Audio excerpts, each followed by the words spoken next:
Hi hello नमस्कार. मी शुभंगी एका नवीन व्लॉगमध्ये तुम्हा सर्वांचे अगदी मनापासून स्वागत करते. तर चला, बरेच दिवस झाला मोठा व्लॉग टाकला नाही. बऱ्याच जणी वाट पाहत आहेत, अगदी मनापासून वाट पाहत आहेत. तर तुम्हाला कळलंच असेल आणि मी सांगितले शॉर्ट व्हिडिओमध्ये की ही अशी मी पॅक झाली आहे. म्हणजे सहसा मला नाही होत बरं का. तुम्ही जर का ऑब्झर्व केलं तर ना, मी माझा एकतर गाण्याचा इश्यू जो काही पिरियड इरेग्युलर आहे आणि थायरॉईड सोडून मी डॉक्टरांकडे कधीच जात नाही. म्हणजे या घरात राहिल्यावर 3.5 वर्ष झाले मी कधी अशा छोट्या मोठ्या डॉक्टरांकडे गेलेच नाही. म्हणजे माझं जे काही फॉलोअप सुरू असतं थायरॉईडसाठीचं आणि गायनॅकसाठी तेच असतं. पण गावालाही गेले मी आणि गावाला व्लॉगिंग केलंच नाही, त्यामुळं त्याचे व्लॉगही नाही आले. कारण यावेळेला मी माझ्या वडिलांचं ऑपरेशन झालं म्हणून त्यांना पाहायला गेले होते. तर त्यांच्यासोबत बाकीचे पण सगळे जे जे आजारी आहेत त्यांना सगळ्यांना बघून आले. आता काय दाखवणार व्लॉगमध्ये म्हणून मी व्लॉगिंग नाहीच केलं. आणि तिकडून आले तशी मी अशी ही जाम झाली आहे लिटरली. म्हणजे हे डोकं वगैरे ठणकतं आहे. आणि आता ही अशी तेलकट दिसते मी, कारण मी मॉइश्चरायझर आणि सनस्क्रीन लावलं आहे म्हणून ही अशी काहीशी दिसते आहे. आणि 9 वाजून गेलेत बरं का, 9:15 वगैरे काहीतरी झालेत. मी काय म्हणत होते आहोत ना, की मी औषध नाही खाणार. होईल सर्दी ॲटोमॅटिक 8 दिवसात बरी. तर रात्री जास्तच त्रास व्हायला लागला म्हणून आहोनी सिनारेस्ट प्लस दिली. आणि तुम्हाला माहिती आहे, आमच्यासारख्या झोपाळू प्राण्यांना सिनारेस्ट प्लसनी झोप नाही येणार असं होईल का? तर अगोदरच त्या गोळीनं झोप येते, गुंगी येते. तर इतकी झोपली आहे मी की आत्ता 8 वाजता उठली, 8 सव्वा 8 वाजता काहीतरी. त्यानंतर निवांत ब्रश, अंघोळ, बेड आवरणं हे सगळं सुरू आहे. आणि गावाला आल्या आल्या मी आजारी पडली आहे. त्यामुळं गावावरून आलेलं जे काही साहित्य आहे ते हळूहळू कपडे बॅगमधून काढून वॉशिंग मशीनला लावायचे सुरू आहे. पण बाकीचं ॲज इट इज पडलेलं आहे, दाखवते मी तुम्हाला.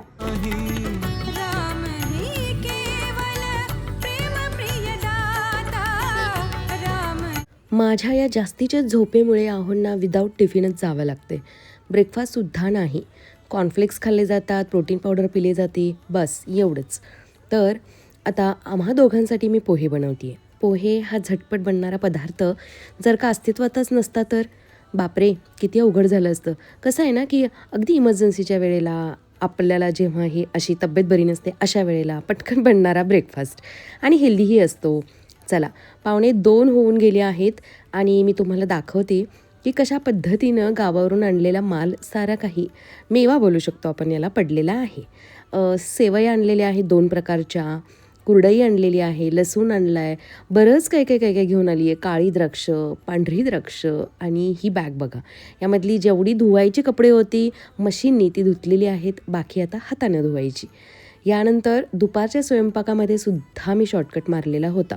मी तेच बघत असते की यार आराम कुठे करता येईल. आणि प्रीतीचं असं काही नसतं की त्याला चपातीच हवी. तर म्हटलं आपण मस्त ना डाळ भातच बनवू आज.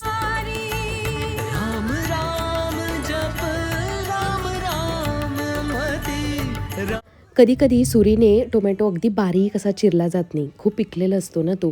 तर अशा वेळेला अगारोचा हा मिनी चॉपर अगदी कामाला येतो आहे. मस्त स्मॅश करून टाकतं हे. तुम्ही पाहिलंच की कांदा आणि टोमॅटो किती छान बारीक करतं आहे.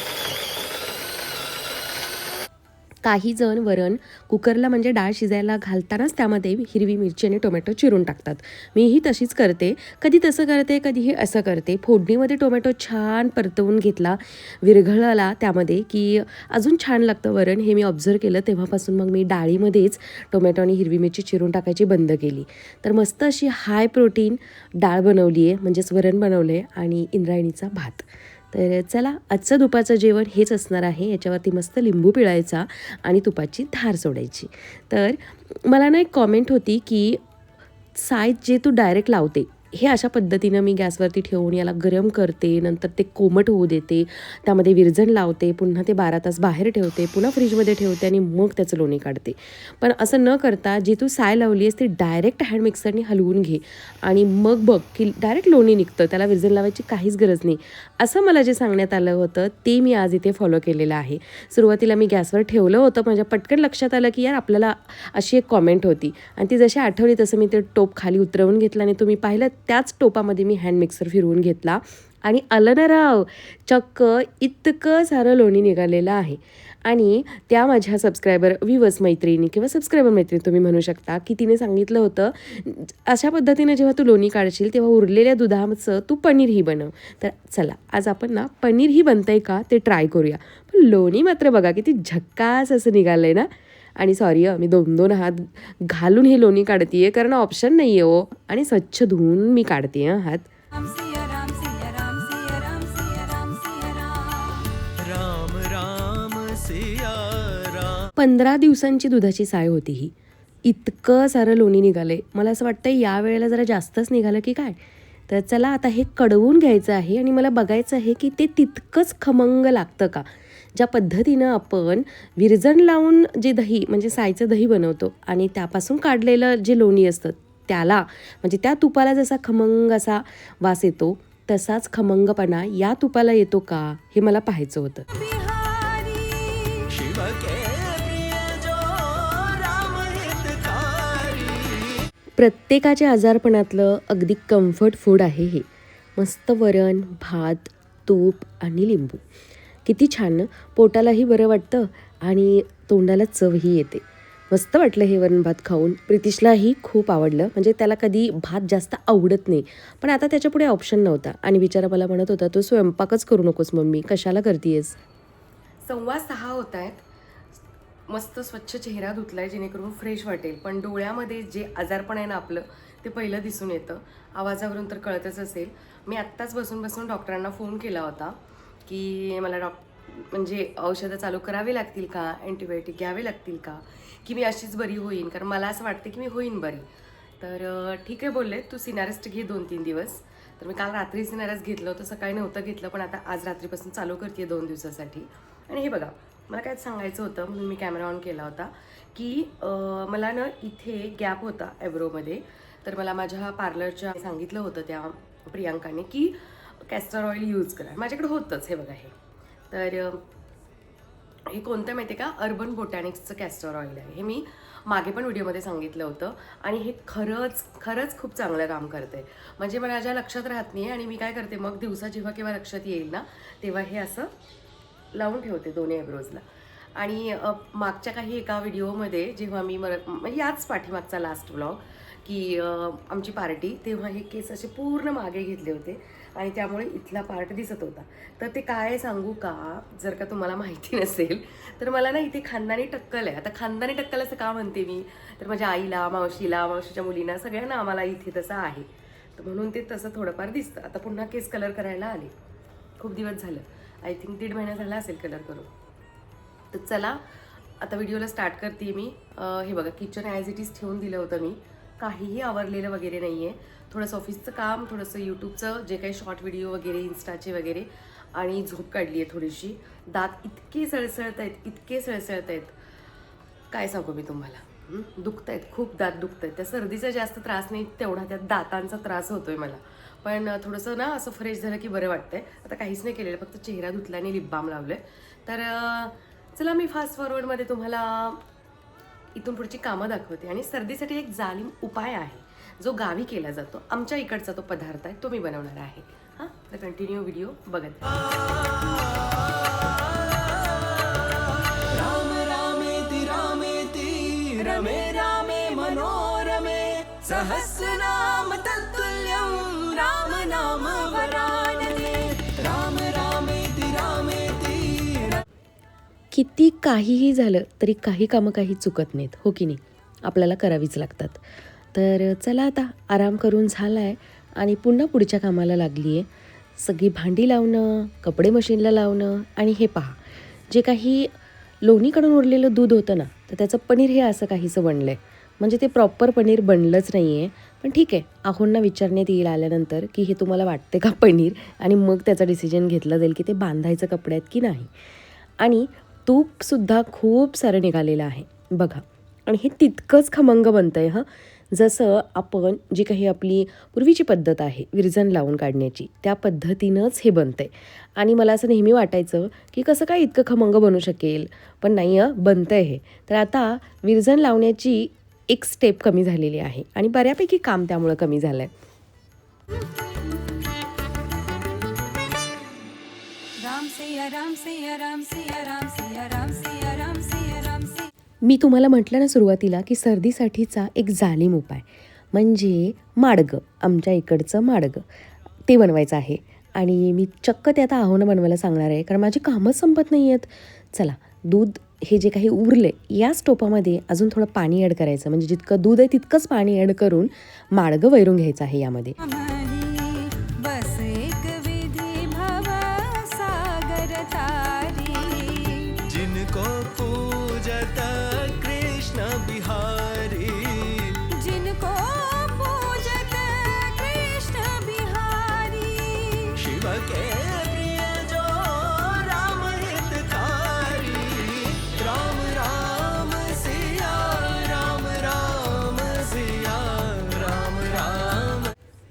गावाकडून आणलेली ही काळी द्राक्ष आणि ही पांढरी द्राक्ष. तर चला आजूबाजूच्या मैत्रिणींना थोडीशी द्राक्ष पाठवूया, ज्यांना मी मागच्या वेळेला दिली. या अगोदरसुद्धा आईने मला खूप सारी द्राक्ष पाठवली होती गावावरून, तर तीही मी दिली होती बऱ्याच जणांना, आणि आता अजून उरलेल्यांना थोडीफार.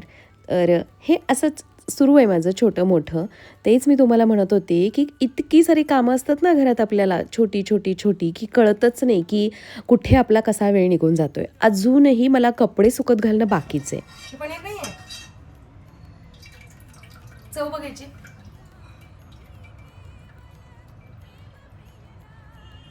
येते ना पनीर सारखे, बघ बरं असं थोडं. ऐकलत तुम्ही, जे काही तूप आणि लोणी निघालं आणि जे काही दूध उरलं त्याचं पनीर नाही बनत बरं का. म्हणजे माझ्याकडून तर ॲटलिस्ट बनलं नाही. मग काही चूक झाली असेल तर तुम्ही नक्की सांगा मला, कारण आहो बोलले की ते कडवटही लागतंय आणि अंबूसही लागतंय, त्यामुळे ते टाकूनच देण्यात आले. डॉक्टरांशी बोललीये मी, बरी झालीये, त्यामुळे मी प्लीज जांभळं खाऊ शकते. डॉक्टरांशी बोलून काय होणार आहे? जर डॉक्टरांशी बोलून जर पेशंट बरे होत असते तर हॉस्पिटल उघडले कशाला असते? डॉक्टर म्हणलं तुला काहीच नाही झालेलं. खाऊ नकोस. काय नाही होत. हा, ते काय अँटीबायोटिक थोडी आहे. काय म्हणून? खूप काय काय असतं द्राक्षामध्ये. अरे खरंच खूप काय काय अरे सकाळपासून धुवून का खाल्ली नाही? असतं. मी साल नाही खात. लयच चव नाही. तुझ्यापासून आराम करतो.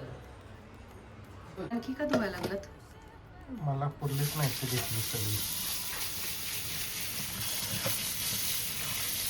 जांभळच दिसत आहे लिटरली. बस वरती उचल. गोड आहेत पण ही एकदम गोड आहेत. दिसत नाहीत गोड पण गोड आहेत. चला आहो माडगं बनवतायत. मी सांगते तुम्हाला की नेमकं माडगं म्हणजे काय असतं. म्हणजे ज्यांना माहिती नाही आहे, ज्यांच्याकडं बनलं जात नाही, तर हे जे काही दूध आहे अर्ध, तर त्यामध्ये अजून पाणी ॲड केलं त्यांनी.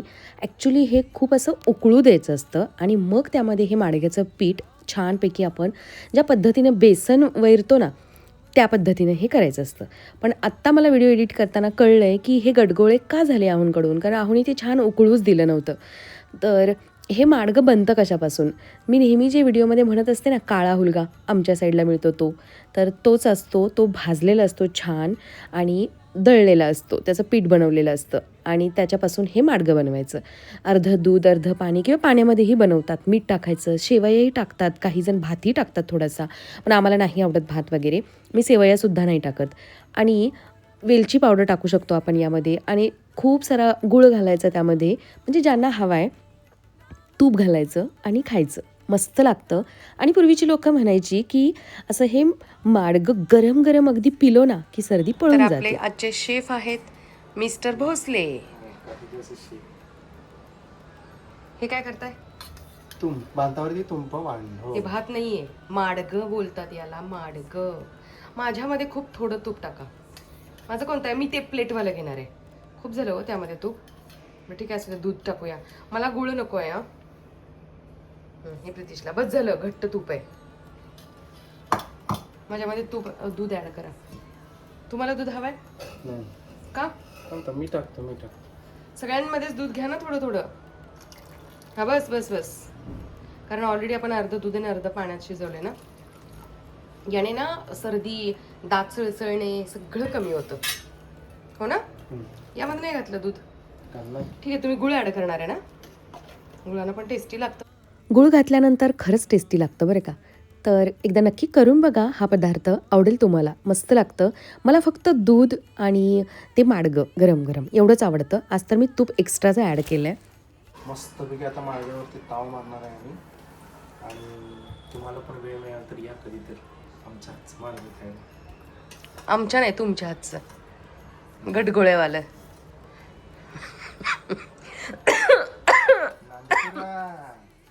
हे जे आहे ना हे सगळं बंद होतं माडग्याने. चला मग ठेवूया. Bye, love you all.